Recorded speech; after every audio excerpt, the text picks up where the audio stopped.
right. Hey everyone, welcome back to another video. So what I'm going to cover in this one, this is going to be kind of a July recap. First, I'll just go through some of what I invested in this month, how much money I invested, and then we'll dive into a dashboard overview and go through a quick portfolio breakdown, what's changed over the past month, and then we'll take a quick look at the dividend income from the month. So first things first, I did add this new page here, this investment graph page. So overall, in the month of July, I added roughly $11,000 in investments. Obviously, this is kind of a newer endeavor for me, so I feel like I'm kind of in that excitement phase, and I'm adding a lot into the portfolio, which I'm still trying to dollar cost average in as I go, but yeah, this is what I added in over the past month. And so I'm going to be tracking this month over month. And really, at this stage of the game, I feel like it's more about accumulation over time rather than actually any sort of growth. I'm not anticipating any growth over the next year or two or 3 or 4. I'm really just trying to get this to grow and accumulate more money into the positions so that they can grow over time, especially since I'm predominantly going to be investing into ETFs and things like that. So yeah, over the month I invested roughly $11,000, and so my main goal was to get this to $100,000 as soon as possible. I have that money in cash, as you might have seen in the past video, but my main goal too is to buy a house in the near term. So I do want to have a lot of that in liquid cash because at any moment I could potentially buy a house.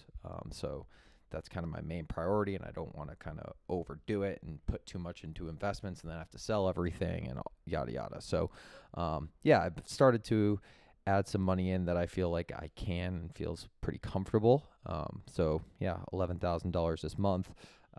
And really the reason why I'm trying to get to that $100,000 point is virtually this. You hear like the rule of 72, all that fun stuff. But you can see just how fast your money starts to compound on itself over year once you get to that $100,000 mark. And you look at something like this, this graph, I feel like everyone sees this everywhere, but it takes a pretty long time to get to that first $100,000 if you're saving 10% annually at 7% interest rates.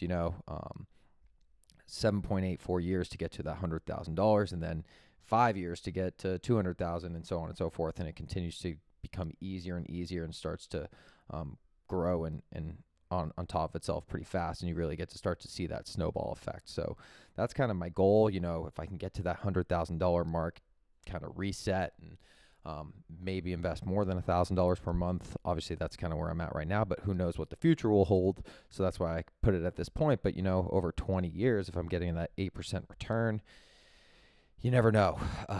That brokerage account could turn into $1 million.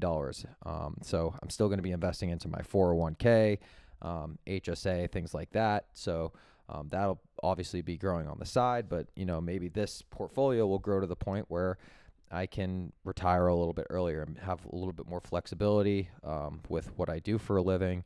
So that's really my goal with that position. So I want to get to that $100,000 mark where I can really start to see my money grow and work for me rather than me just accumulating all that money with really no returns. So that's my reasoning why I'm really starting to push for this and push more money into it every month. So yeah, $11,000. My monthly income, expenses, and investments is kind of my breakdown of it. It was an expensive month. Obviously, when you look at the amount of expenses, I knew this going into July. I already had some pre-planned trips that I knew I was going to be spending more money on, like entertainments, things like that.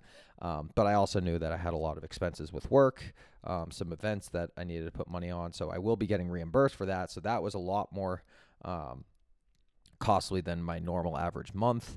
And then my personal actually was lower than I anticipated. I feel like on average, I'm right around that $4,000 mark. Obviously, I had these trips planned, so a little higher than normal, but I was honestly anticipating a little bit extra than that. So overall, pretty happy with where I'm at. I live in a pretty expensive area. So this is kind of the the cards I was dealt, and I know I'm going to be spending a fair bit amount of money. So anything I can save, that's what I'm really going for. Overall, I didn't add anything into Arrived anymore. I kind of talked about that in the last video.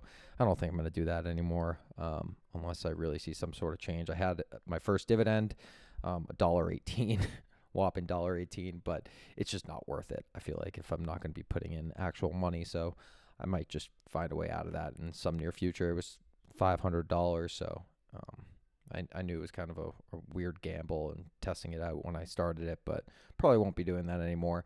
Overall, my brokerage, you can see 74% of what I invested in. My 401k made the next largest amount with $2,700. Acorns is just kind of in the background, and then my HSA as well. So overall, pretty happy with where this was. Obviously, I'm going to continue to work on cutting down my expenses, continuing to figure out really what my average is, how much I typically spend personally every month outside of my work, and go from there. Overall, in the dashboard, so this stuff populates in every day. So obviously, I just kind of had the hit from August 1st from that big sell-off where everything kind of dropped down like 2% plus. So that's in these numbers, but some of it hasn't populated from July 31st, and I purposefully haven't changed anything or added any of my positions in since then, since I wanted to kind of dive through this, and I knew I was going to be a few days late. So yeah, portfolio value $43,000. Yearly dividend income. I continued to grow this over time. I did add a fair amount, obviously, to certain positions. So this has started to change. I did add some single stock holdings, which I can dive through real quick on kind of why I did it. And then obviously I started just growing these new positions that I really want to start to make the foundation of what I'm doing in this brokerage account. My SPACs cash remained, it's a little higher than I think it was in June. I added a little bit more money into it just so I can continue to get some of that nice interest from that money market fund around 4%. So you can see what I've now made on the year in dividend income, or SPACs interest income, not really dividend. And then my emergency fund stayed the same. Obviously, I have a lot in cash, and this is really just because I'm trying to buy a house any day or in the next few months. So I want to be ready and come in as a strong buyer. When you look at my positions, still FXAIX is my number one spot at 27%. And I didn't sell anything in this month, but my next two biggest positions now are starting to become SCHD and DGRO. Those are going to be kind of my foundational investments, my core investments moving forward in this account, just to get some dividends. I have a recurring investment of $25 every week into this position, which I'll continue to grow out for years and either just convert this at some point in time to maybe like a cover call ETF or something like that in the future once I've gained a lot of that growth. But yeah, I'm predominantly going to be focusing on DGRO and SCHD in this account. And then I did invest in a few single stocks, which, I can talk about in a second. But overall, here is how the portfolio looks right now. Obviously, it was a pretty red day on Friday. So I think that's honestly kind of a good thing, especially with my time horizon. You know, I'm anticipating investing in this account and not pulling any money out of it for the next 20 to 30 years. So any red day right now is kind of a good day. Gives me, I think, an opportunity to buy in at potentially a lower valuation and continue to dollar cost average in. So I'm not really too worried when I get in these positions. Obviously, I invested into UNH and EFX. I think they're both decent positions to hold. UNH has obviously been pretty intense over the past few months with everything going on, and I'm sure people have seen all the videos on it. But I do think that, over time it's going to rebound. Healthcare stocks in general have gone down. I believe that by 2030, this is going to be back up into the $500 per per share to $600. So it is a gamble. I was willing to kind of take that risk, and I know that in the short term there's going to be a lot of volatility, and like I'm going to see dips like this, but I'm not planning on selling it in the near term. And Equifax, same thing. I think it has a pretty large moat. I think it has a unique business that I don't see being upended anytime soon. So I'm not going to invest too much more into this right now until I see how it all plays out. But I thought for now, I feel pretty comfortable with these two positions. This I feel like is a little bit more risky, but I do see a rebound in the future. It'll just take a little while. So I feel pretty good about those. And then DGRO and SEHD, I've increased those positions a fair amount over this month. That's what I really spent a lot of time investing in. And I'm going to continue to grow those positions as sort of my focus in this brokerage account. Honestly, Friday was a good example of kind of, it was my first experience with like one of those fast dips since I've been really paying attention. And so obviously like I feel like it's hurting a little bit more when I see UNH dropping every day, 4%, 6%. And it takes more of a toll emotionally with that single stock experience of those dropping. You don't know what's going to happen, where when I look at DGRO and SCHD, it doesn't really affect me emotionally that much because I know that they have a lot of diversity in their portfolio. There's a lot of stocks involved in this. Some are going to always go up. Some are going to go down. It's just the way it goes. So I feel like I can kind of sleep easier at night when I see these drop, and I can just reinvest and continue dollar cost averaging into these positions and feel pretty good. So I think, yeah, that experience on Friday, so yesterday, because I'm recording it on Saturday, but I think that was a good experience to kind of understand what the main difference, in my opinion, is between investing in an ETF and single stocks. It's just, when volatility hits and when you have those really bad days, when you invest into an ETF or something, it just feels a little bit more manageable. It doesn't really affect me that emotionally compared to something like a UNH, or you look at Amazon, right? And it's dropping 8% in a single day. Like that can take a toll on you mentally. It's a little bit more mentally draining than your ETFs going down, because those eventually you're going to continue to grow ideally. So yeah, I think that is something that I'm just going to keep an eye on when I'm investing into single positions. But I'm really focusing right now on growing SCHD, DGRO, and making those sort of the foundation of what this portfolio is going to do in the future. And then finally, I guess we'll go through the dividend calendar.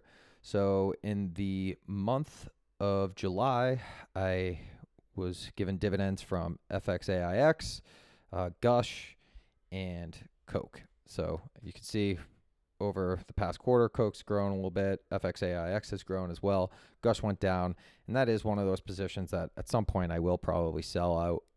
It was just, as I mentioned in the previous video, pretty dumb reason to get into it. I've done fairly well in that position. I've grown at 113%, but I don't know if I really need it that much into this portfolio. I'd rather start to maybe divest from some positions and reinvest that capital into my foundational positions and go from there. And then my interest from that money market fund, getting roughly around 4%, I think is going to be great. I appreciate being able to kind of add this money, and then I can always just reinvest it into more shares of SCHD, DGRO, etc.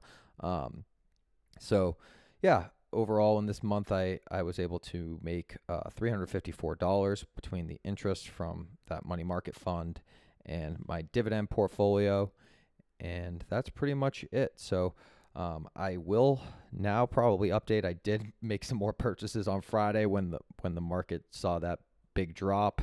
So things have changed slightly.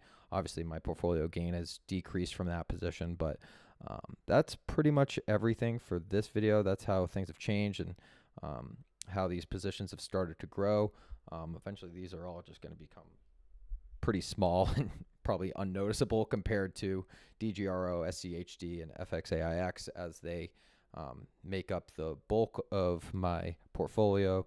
And then I will add in maybe some of these single stocks as I feel comfortable and start to learn more about the positions and all that. But I'm going to try to keep these under 5% each or even lower. I really just want to be able to work on these foundational positions. And as I said at the beginning, at this point in my life and with this portfolio, it's really all about accumulating shares and knowing that I'm not here for growth over the next month or two. It's 10, 15 years down the line, 20 years down the line, and just fighting to get towards that $100,000 mark and then starting to let that compounding effect work on itself and that snowball effect grow. So I can ideally see this portfolio grow towards that $1 million mark. And at the same time, have my 401k working for me, have my HSA, Roth IRA, all of that on the side too, so that I can start to get into that once I actually do retire and hit the 59.5 or so on and so forth. So going to keep moving forward with this brokerage account, see how things change. But that's it for the month of July. I'll continue to update this as I go forward. And I'm now able to add in some of what I did on Friday on August 1st. So yeah, we'll see what happens. I'll keep you guys in the loop on where things go from here into the month of August. And yeah, talk to you guys soon. See you.